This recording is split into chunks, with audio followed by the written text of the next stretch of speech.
Welcome back. आज आपण घेऊया 10वी लोकभारतीची पहिली कविता जिचं नाव आहे भारत महिमा.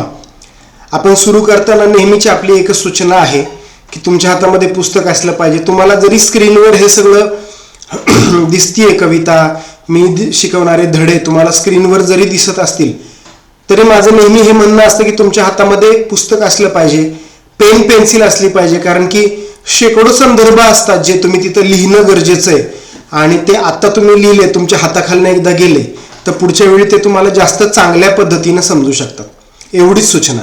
डायरेक्ट मुद्द्याला हात घालू. त्याच्या आधी जर बाकीचे म्हणजे आपली वेगळी प्लेलिस्ट केलेली आहे 10वी लोकभारती म्हणून, SSC 10वी लोकभारती, त्यामध्ये सगळे तुमच्या पुस्तकातले सगळे कविता, सगळे धडे तुम्हाला तिथं बघायला मिळतील. तेही तुम्ही चेक करू शकता. चला सुरुवात करूया. पान नंबर 1 बघा, स्क्रीनवर तुम्हाला कविता पण दिसतीये.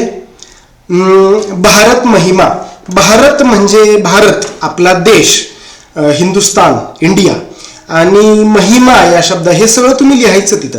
महिमा या शब्दाचा अर्थ आहे महानता किंवा महिमा वर्णन करतो आपण. किती महान आहे, ती किती श्रेष्ठ आहे, त्याचं केलेलं वर्णन म्हणजे महिमा. इथं आपण बघणार आहोत भारताची महिमा, भारत की महिमा. ठीक आहे. ही कविता लिहिलेली आहे श्री जयशंकर प्रसाद यांनी. आणि एक गोष्ट मी तुम्हाला नोटीस करून देतो की श्री जयशंकर प्रसाद यांचा जन्म कधी झालाय ते बघा आणि त्यांचा मृत्यू कधी झालाय ते बघा. यांचा जन्म झालाय 1890 1890 आणि यांचा मृत्यू झालेला आहे 1937 1937. म्हणजे जेव्हा यांचा मृत्यू झाला किंवा ह्यांचं जे संपूर्ण आयुष्य होतं हे संपूर्ण आयुष्य ब्रिटिश रूल मध्येच गेलं. म्हणजे ते जेव्हा जन्माला आले तेव्हा सुद्धा ब्रिटिश रूल होता इंडियावर. आणि त्यांची जेव्हा डेथ झाली तेव्हा म्हणजे त्यांनी स्वातंत्र्य बघितलंच नाही. आज जे आपण या स्वातंत्र्यामध्ये मोकळा श्वास घेतोय हे त्यांनी कधी बघितलंच नाही. ते पूर्ण आपलं आयुष्य पारतंत्र्यामध्ये राहिले तरी सुद्धा त्यांनी ही कविता लिहिली. ही कविता बघताना अक्षरशः अवाक व्हायला होतं की कसं काय या पद्धतीनं त्यांनी पारतंत्र्यामध्ये ब्रिटिश रूलमध्ये कसं काय त्यांनी हा विचार केला.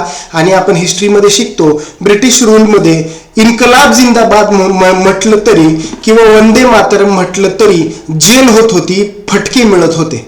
राईट. बघूया त्यामुळे ही कविता विशेष महत्वाची आहे. त्यांचा परिचय आणि त्यांची प्रमुख कृती तुम्ही एकदा वाचून घ्या, तुम्हाला कळेल त्यांच्याबद्दल, त्यांचं बॅकग्राऊंड आणि त्यांनी केलेलं काम किंवा त्यांनी लिहिलेलं साहित्य.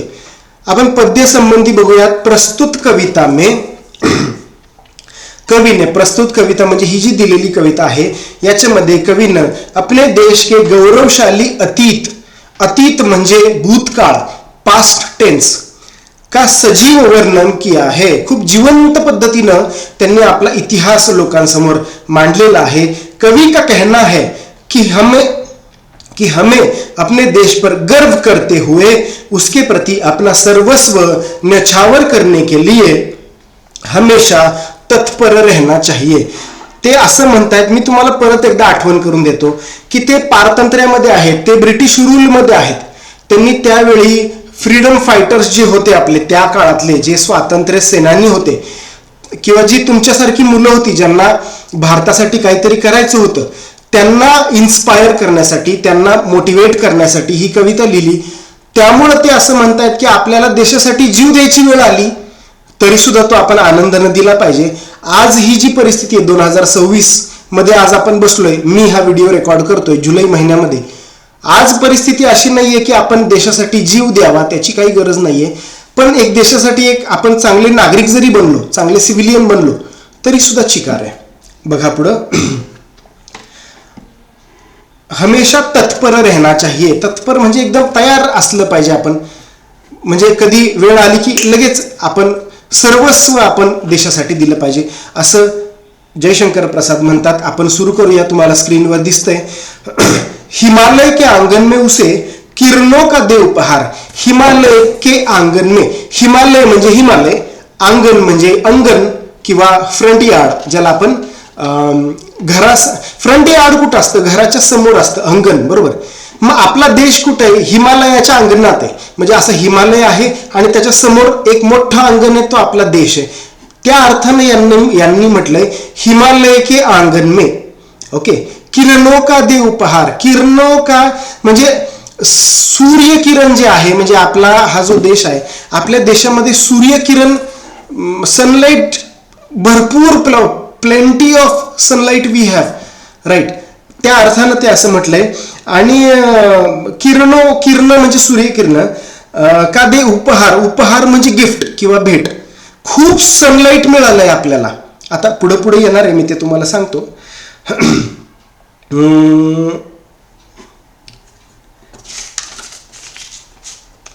उषाने हस अभिनंदन किया.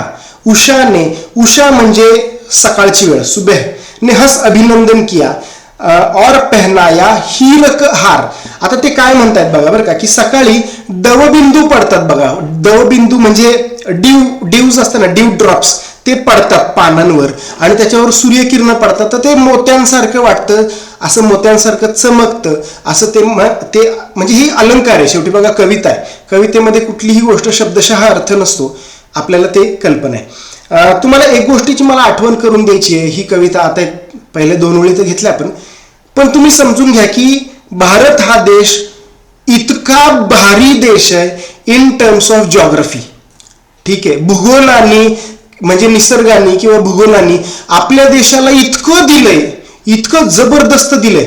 म्हणजे तुम्ही वरती बघा, वरती हिमालय, एक्स्ट्रीम कोल्ड जागा इंडियामध्ये आहे. एक्स्ट्रीम हॉट जागा सहारा डेझर्ट किंवा थर डेझर्ट राजस्थान किंवा गुजरात मधलं एक्स्ट्रीम हॉट जागा, राईट. या जगामध्ये सगळ्यात जास्त पाऊस इंडियामध्येच पडतो आणि या जगामधली ड्रायेस्ट प्लेस इंडियामध्येच आहे. म्हणजे किती याच्यामध्ये तुम्ही विचार करा ना, की किती रिच आहे इंडियाची, काय म्हणतो रे आपण, विविधता जी आपण म्हणतो का नाही.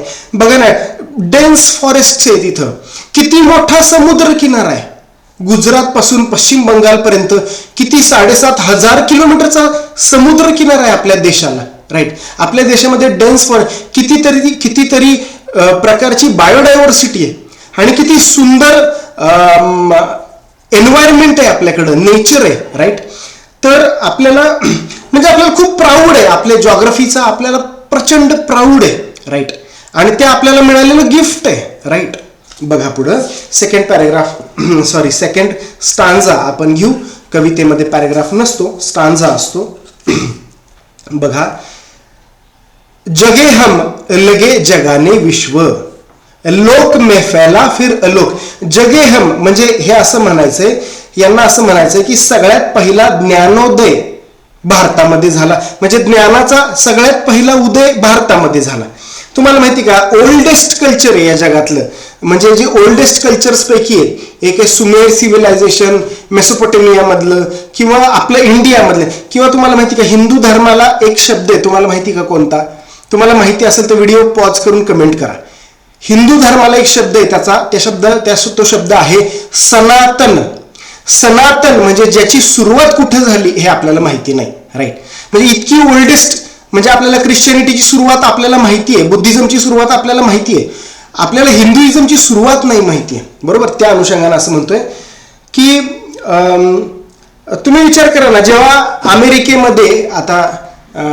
अमेरिकेमध्ये 700-800 वर्षांपूर्वी जेव्हा अमेरिकेमध्ये सगळे उघडे नागडे फिरत होते, आदिवासी होते, त्यावेळी इंडियामध्ये नालंदा युनिव्हर्सिटी होती, तक्षशिला युनिव्हर्सिटी होती. म्हणजे आपल्याकडे इतकं प्रचंड ज्ञान होतं आणि जगभरातनं लोक आपल्याकडं राहायला यायचे, राईट. नालंदा युनिव्हर्सिटीमध्ये 10,000 स्टुडंट्स जगभरातनं होते राहायला तिथं, म्हणजे निवासी होते ते, तिथं हॉस्टेलमध्ये होते. त्यावेळी जगात काहीच नव्हतं. मग त्या अर्थाने असं म्हटलं की जगे हम म्हणजे सगळ्यात पहिले ज्ञानाचा उदय किंवा प्रकाश आमच्या डोक्यात पडला.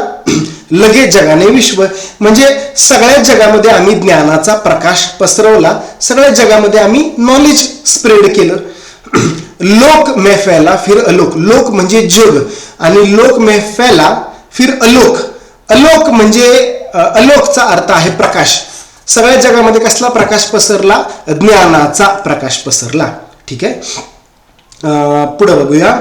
व्योमतम पुंज हुआ तब नष्ट. व्योमतमचा अर्थ मागे दिलेला आहे. व्योमतम म्हणजे आकाश आणि अंधेरा असे दोन अर्थ आहे. व्योमतम म्हणजे आकाशातला अंधार जो पसरलेला होता. हुआ तब नष्ट म्हणजे आकाशातला अंधार म्हणजे तो अंधार नाही आकाशातला, अज्ञानरूपी अंधार. म्हणजे जर एखादा म्हणजे लोकांकडे ज्ञान नाहीये म्हणजे त्या अंधारातच आहे ना, त्या अर्थानं त्यांनी असं म्हटलंय की आकाशातला जो अंधार होता तो संपला, आपण संपवला जगातला. अखिल संस्कृती हो उठी अशोक. अखिल संस्कृती म्हणजे जग. ठीक आहे. अखिल म्हणजे सगळं जग काय झालं, हो उठी अशोक. अशोक हा शब्द दोन शब्दांपासून बनलाय. शोक म्हणजे दुःख आणि लागल्यावर काय होतं, त्याचा विरुद्ध अर्थ होतो, सत्य असत्य. तसं शोक अशोक म्हणजे शोक नसलेला, म्हणजे दुःख जी पीडा आहे ती सगळी संपून गेली, जगातली दुःख संपून गेली. कारण की लोकांकडे नॉलेज आलं, लोकांकडे बुद्धी आली, लोकांकडे शहाणपण आलं, आपल्यामुळं आलं. पुढे बघा. विमल वाणीने विणाली. विमल वाणी, विमल या शब्दाचा शब्दशः अर्थ निर्मळ किंवा पवित्र असा आहे. हे तुम्ही तिथं लिहायचंय लगेच.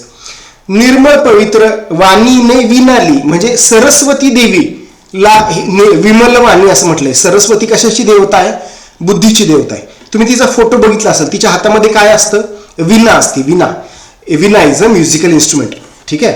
तर तिनं ते विणा धारण केलेली आहे, राईट. कधी पण तुम्ही फोटो बघा. कमल कोमल करमे सप्रीत. कमल कोमल, कमल म्हणजे कमळ म्हणजे कमळाचं फुल. त्या कमळाचं फुल कसं सॉफ्ट आणि नाजूक असतं तसे तिचे हात कमळासारख्या कोमल हातामध्ये तिनं हे घेतलं, काय घेतलं, विणा घेतली.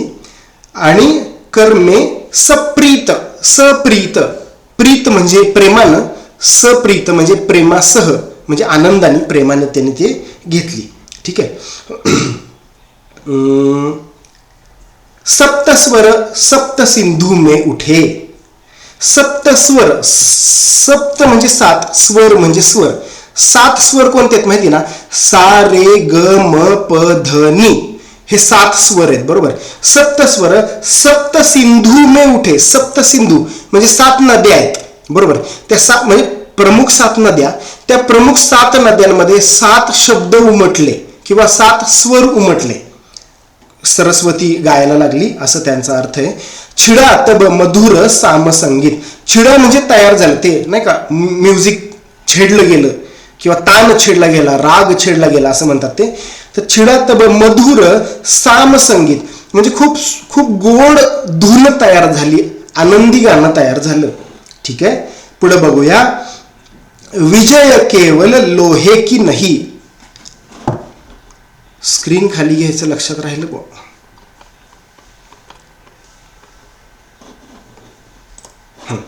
चलो. विजय केवल लोहे की नहीं, धर्म की रही धरा पर धूम. विजय म्हणजे इथं असं विजय केवल लोहे, लोहा म्हणजे काय रे, म्हणजे तलवारीचं पातं असं धरा. तर विजय केवल लोहे की म्हणजे आपण काय केलं, आपण काही कुठला देश जिंकायला गेलो नाही कधी. काय आपण कधी शस्त्राच्या बळावर कुठला देश जिंकायला गेलो नाही. धर्म की रही धरा पर धूम. धर्म म्हणजे धर्म, रही धरा, धरा म्हणजे धरती, धरणी माता. बरं. धर्म म्हणजे त्या काळामध्ये ना, धूम म्हणजे खूप महत्वाचं, खूप मोठ्या प्रमाणामध्ये. तर त्या काळामध्ये तो जो काळ होता, मध्ययुगातला काळ धरा, शक्यतो मध्ययुगातलाच तुम्ही काळ पकडा, मिडिएव्हल टाइम. त्याच्यामध्ये सगळ्यात महत्वाचा धर्म होता. तुम्ही 10वीच्या इतिहासामध्ये आता तुम्ही शिकला असाल फर्स्ट लेसन मध्ये, historiography development in the east मध्ये, वेस्ट मध्ये, की हे धर्म खूप महत्वाचा होता त्या काळामध्ये, राईट. बघा बरं का. पुढे बघूया आपण. भिक्षू होकर रहते सम्राट. धर्म की रही धरा पर धूम मध्ये एक गोष्ट अजून लक्षात घ्या की इथं धरा म्हणजे इथं पूर्ण जग नाही म्हटलंय, आपल्या भारतासंदर्भातच म्हटलंय. तर भारत देशामध्ये धर्म हा खूप महत्वाचा होता, हा त्याचा अर्थ. पुढे बघूया.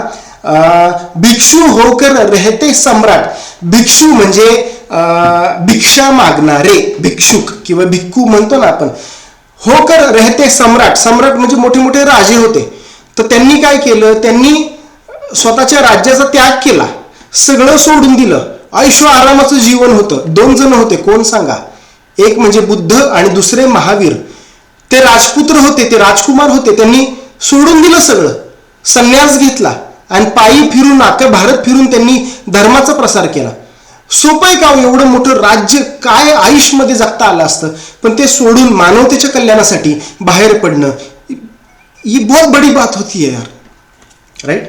बघा पुढं, दया दिखला ते घर घर घुम, म्हणजे ते भारत फिरले अख्खं आणि अख्ख्या भारतभर त्यांनी दया पसरवली, किंवा जे दयेस पात्र होते त्यांच्यासाठी त्यांनी दया दिली, किंवा जे आजारी किंवा जे अडचणीमध्ये होते त्यांना मार्गदर्शन केलं, जे अडाणी होते, जे अज्ञानी होते त्यांना त्यांनी मार्गदर्शन केलं, हा त्याचा अर्थ.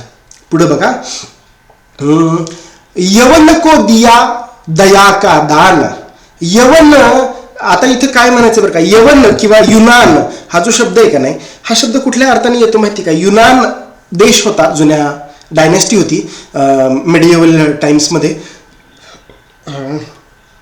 तर तो जो देश आहे तो देश आज ग्रीस, माहिती तुम्हाला ग्रीस किंवा ग्रीक संस्कृती कधी ऐकलं असेल तुम्ही, तर तो देश आहे. पण इथं काय म्हणायचं आहे बघा बरं का, यवन को दिया दया का दान, म्हणजे पृथ्वीराज चौहान यांनी मोहम्मद घोरीला, तो नाही का तो आला, त्यानं भारतावर आक्रमण केलं, पृथ्वीराज चौहान यांनी त्याला हरवलं, त्याला पकडलं आणि त्यानं लगेच हात जोडले, त्यानं लगेच माफी मागितली, आपण पण लगेच माफी देऊन टाकली, विच वॉज रॉंग.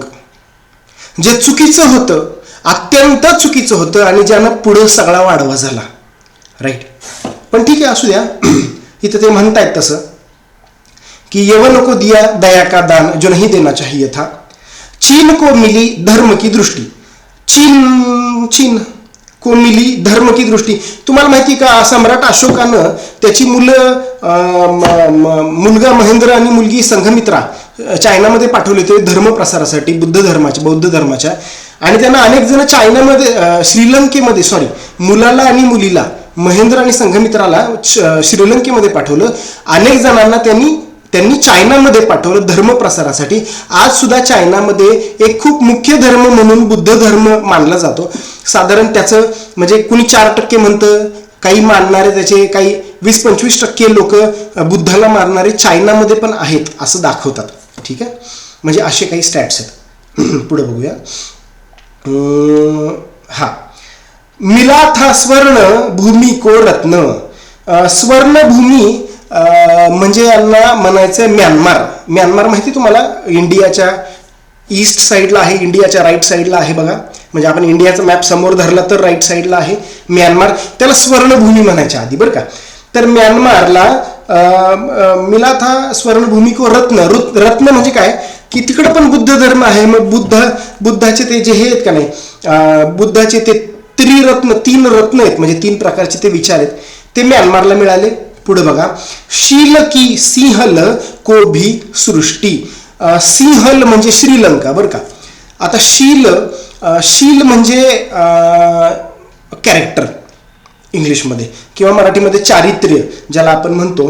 तर शील म्हणतात, सदाचार म्हणतात, ते आपण श्रीलंकेला शिकवलं. म्हणजे म्यानमारला, अजून कोण चायनाला, श्रीलंकेला, हे पाकिस्तान बांगलादेश तर ते आपल्यामध्येच होते, त्यामुळे त्यांचं नाव घ्यायचा काही प्रश्नच येत नाही. ठीक आहे, त्यांचं तेव्हा अस्तित्वच नव्हतं. पुढे बघा, किसी का हमने छीना नहीं,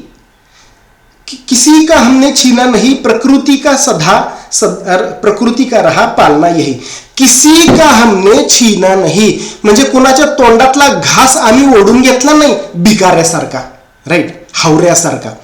म्हणजे आम्ही कुणावर आक्रमण करायला गेलो नाही, कुणाच्या दारामध्ये भीक मागायला गेलो नाही, पण बरीचशी लोक आपल्याकडे भीक मागायला आली, बरोबर आहे, आपल्या तोंडातला घास हिरावून घ्यायला आली. आपली तसली घाणेरडी संस्कृती नाही, आपण तसं कधीच केलं नाही, दुसऱ्यांनी केलं. आणि आपण अगदी प्राऊडली सांगतोय, किसी का हमने छीना नहीं, प्रकृति का रहा पालना यही. प्रकृती म्हणजे नेचर, प्रकृती म्हणजे निसर्ग दुनिया निसर्ग तर प्रकृती का रहा पालना ये, म्हणजे आपल्याला निसर्गानं मुक्त हस्ताने दिलं. आपण मगाशी बोललो की भारताची जिओग्राफी खूपच सुंदर आहे, त्यामुळे आपल्याला निसर्गानं भरभरून दिलेलं आहे. पुढे बघूया. हमारी जन्मभूमी थी यही, कहीं से हम आए थे नहीं.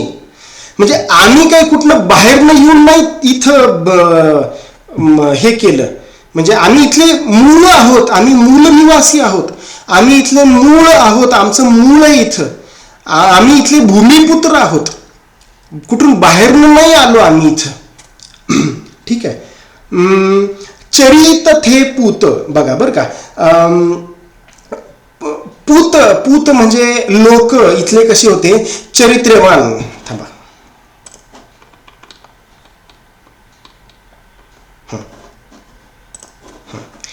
चरित थे पूत भुजा में शक्ती नम्रता रही सदा संपन्न. चरित थे पूत म्हणजे चारित्र्यवान होतो आपण, आपल्याकडं कॅरेक्टर होतं.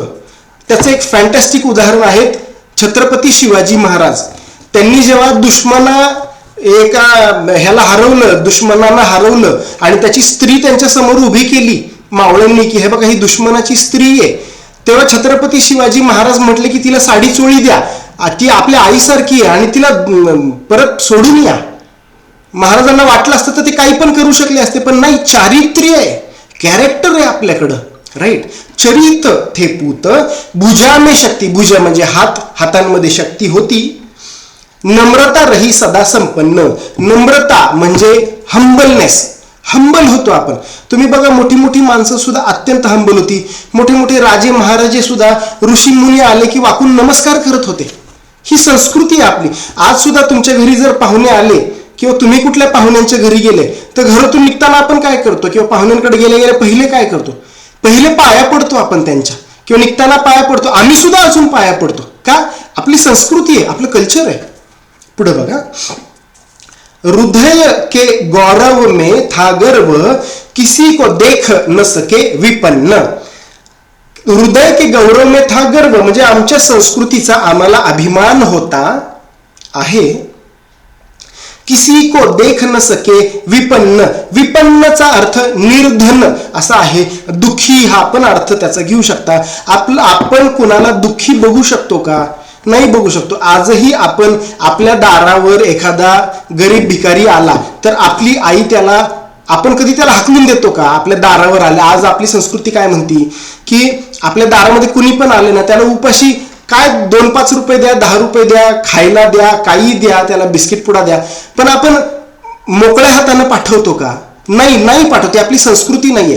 रामायणातलं उदाहरण घ्या की सीतेला लक्ष्मण रेषा आखून दिली होती आणि आपल्या दारामध्ये तो रावण आला होता साधूचं रूप घेऊन, तर आपल्या दारात आलेल्या माणसाला उपाशी कसं काय पाठवायचं, म्हणून शेवटी तिनं लक्ष्मण रेषा ओलांडली. राईट. ही आपली संस्कृती आहे, हा आपला अभिमान आहे. बघा कुठं गेलं. हमारे संचय में था दान. संचय म्हणजे कलेक्शन करणं, म्हणजे खूप पैसा आपण जरी मिळवला तरी तो पैसा कशासाठी मिळवत होतो आपण, तो पैसा दान करण्यासाठीच मिळवत होतो. राजे महाराजे किती दानशूर होते विचार करा. राईट. खुल्या हाताने दान करायचे. अतिथी थे सदा हमारे देव, अतिथी देवो भव, मेहमान भगवान होता है. पाहुणा देवा समान असतो आणि पाहुण्यांचा पाहुणचार करणं आपल्या संस्कृतीमध्ये लिहिलेलं आहे. राईट. आपल्यासाठी ती खूप महत्वाची गोष्ट आहे. पुढे बघा. वचन में सत्य, वचन में सत्य, हृदय में तेज, प्रतिज्ञा में रहती थी टेव. वचन में सत्य म्हणजे वचन म्हणजे आपले बोलणं, त्याच्यामध्ये आपण नेहमीच खरं बोलायचो. राईट. आणि आपल्याकडे खूप महान राजा होऊन गेला, राजा हरिश्चंद्र, त्याचं नावच आहे सत्यवान राजा हरिश्चंद्र. तो नेहमी खरं म्हणजे तो कधी खोटं बोलला नाही आपल्या आयुष्यामध्ये. राईट. तसं आणि आपण त्याचीच वंशज आहोत. राईट. आपण त्याचीच मुलं आहोत किंवा आपण त्यांच्याच पिढ्या आहोत. त्यामुळं आपल्या पण मध्ये खरेपणा भरलेला आहे असं ते म्हणतात. हृदय में तेज, आपल्या हृदयामध्ये तेज होतं आहे. प्रतिज्ञा में होतं बरं का, भूतकाळातच बोलतायत ते, आणि त्या काळातल्या फ्रीडम फायटर्सला मोटिवेट करतायत. प्रतिज्ञा में रहती थी टेव. टेव म्हणजे अटल, म्हणजे आपण एखादा शब्द दिला का नाही तर तो दिलेला शब्द पाळायसाठी आपण कुठल्याही थराला, म्हणजे आपण काहीही करायचो पण दिलेला शब्द आपण पाळायचो. हिंदीमध्ये एक म्हण आहे बघा, प्राण जाय पण पर वचन ना जाय. म्हणजे जीव गेला तरी चालेल पण जो दिलेला शब्द आहे ना तो आम्ही तोडणार नाही. आणि इथं पुन्हा मी राजा हरिश्चंद्राचं अजून एक उदाहरण देतो की एक आपल्या पुराणांमध्ये एक कथा आहे की हा जो राजा हरिश्चंद्र आहे, सत्यवान राजा हरिश्चंद्र, एकदा काय झालं, एकदा त्याच्या स्वप्नामध्ये विश्वामित्र ऋषी आले आणि ते त्याला स्वप्नामध्ये म्हटले की मला तुझं राज्य हवंय, आणि यानं स्वप्नामध्ये त्यांना राज्य देऊन टाकलं. मग तो झोपेतनं उठल्यावर फार अस्वस्थ झाला की अरे आपण स्वप्नामध्ये शब्द दिला, आणि मग जेव्हा विश्वामित्र त्याच्या समोर आले हरिश्चंद्राच्या समोर तर त्याने एका मिनिटामध्ये राज्यच देऊन टाकलं. स्वप्नामध्ये दिलेला शब्द सत्यात खरा केला. काय काय काय बोलणार. प्रतिज्ञा में रहती थी टेव, हे जर आलं तर हे एक्झाम्पल लक्षात ठेवा. पुढे बघा चला,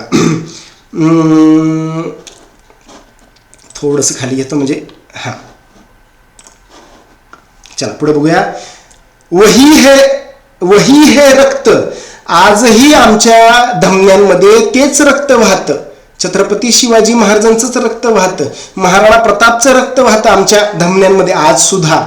वही हे रक्त, वही हे देश. आजही हा देश तसाच आहे, जरी पारतंत्र्यात असेल, जरी ब्रिटिश रूलमध्ये असेल तरी टेम्पररी आहे. हा देश आमचा तसाच आहे.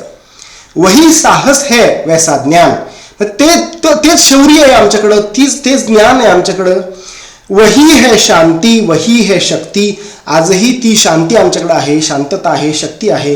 वही हम दिव्य आर्य संतान, आपल्या पूर्वजांना आर्य म्हणतात आणि आपण त्यांचे वंशज आहोत, त्यामुळं हा आर्य संतान आपण स्वतःला म्हणून घेतो. पुढे बघूया.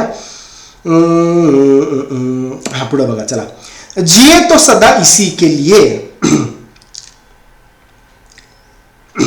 जिये तो सदा इसी के लिए, यही अभिमान रहे यह हर्ष.